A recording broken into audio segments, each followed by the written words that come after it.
இந்த நிகழ்வில் பார்த்தீங்கன்னா நம்ம சேப்பாக்கம் திருவல்லிக்கேணி எம்பி தயாநிதி மாறன் சார் அவர்கள் வந்திருக்கிறாங்க. பெண்களுக்கும் தனி வசதி இருக்குது, ஆண்களுக்கு தனியாக ஒரு வசதி இருக்குது. மாஷா அல்லாஹ் நல்ல ஒரு ஏற்பாடும் இருக்குது. அஸ்ஸலாமு அலைக்கும் வரஹ்மத்துல்லாஹி வபரகாத்துஹு. எல்லோரும் எப்படி இருக்கீங்க? நல்லா இருக்கீங்கன்னு நம்புகிறேன். ரமஸான் 19வது நாள் அல்ஹம்துலில்லாஹ். இன்றைக்கி நான் வந்து எங்கே இருக்கிறேன் பார்த்தீங்கன்னா ஆல்ரெடி வந்த பிளேஸ் தாங்க இது. பட் என்னன்னா வேறு ஒருத்தவங்க நடத்துகிறாங்க. ஸோ போன வாட்டி பார்த்தீங்கன்னா வேறு ஒருத்தவங்க நடத்திருந்தாங்க. ஸோ இந்த வாட்டி பார்த்தீங்கன்னா இந்தியன் யூனியன் முஸ்லீம் லீக் அவங்க தான் வந்து இந்த இஃப்தாருக்கான பார்ட்டி நடத்துகிறாங்க. எனக்கு வந்து ஃப்ரெண்ட் வந்து இன்வைட் பண்ணியிருந்தாங்க. மாஷா அல்லாஹ் இந்த இடத்துக்கு வந்து நான் 2வது டைம் வரது ரொம்ப சந்தோஷமாக இருக்குது. இந்த லொக்கேஷன் இங்கே இருக்குது பார்த்தீங்கன்னா அல்மலிக் மஹால், சென்னை ட்ரிப்ளிகேனில் பிக் மஸ்ஜித்க்கு ஆப்போசிட்டில் தாங்க இருக்குது இந்த மஹால். மாஷா அல்லாஹ் இந்த மஹாலில் பார்த்தீங்கன்னா இங்கே நம்ம நோன்பு தரதுக்காக வந்திருக்கிறோம். உள்ளே வந்து பார்த்திங்கன்னா டோட்டலாக ஒரு 500லேருந்து 700 பேர்கிட்ட நோன்பு தரதுக்கான ஏற்பாடு பண்ணி வச்சுருக்கிறாங்க.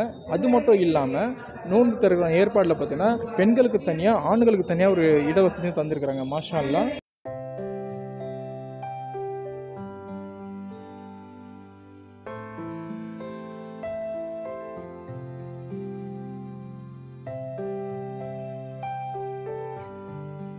அஸ்ஸலாமு அலைக்கும் மக்களே. ஸோ இப்போ நான் வந்து பிளேஸில் உட்காந்துட்டேன். மாஷா அல்லாஹ் அவ்வளோ நல்ல ஒரு ஏற்பாடு பண்ணி வச்சுருக்காங்க. லாஸ்ட் டைம் வந்தேன் அதே மாதிரி தாங்க இங்கேயும், பட் கொஞ்சம் டிஃப்ரெண்ட்டாக இருக்குது இங்கே இந்த ஒரு ஏற்பாடு. பின்னாடி இருக்கார் இல்லையா நண்பர், அவர் தான் எனக்கு இன்வைட் பண்ணியிருந்தாங்க.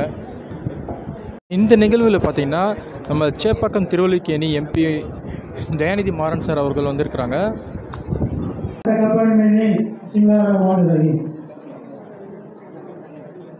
எல்லாம் உனக்காக நோன்பு வைக்கும், உன்னுடைய உணவை கொண்டு நோன்பை திறக்கின்றோம், எங்கள் நோன்பை ஏற்றுக்கொள்வாயாக. ஆமென்.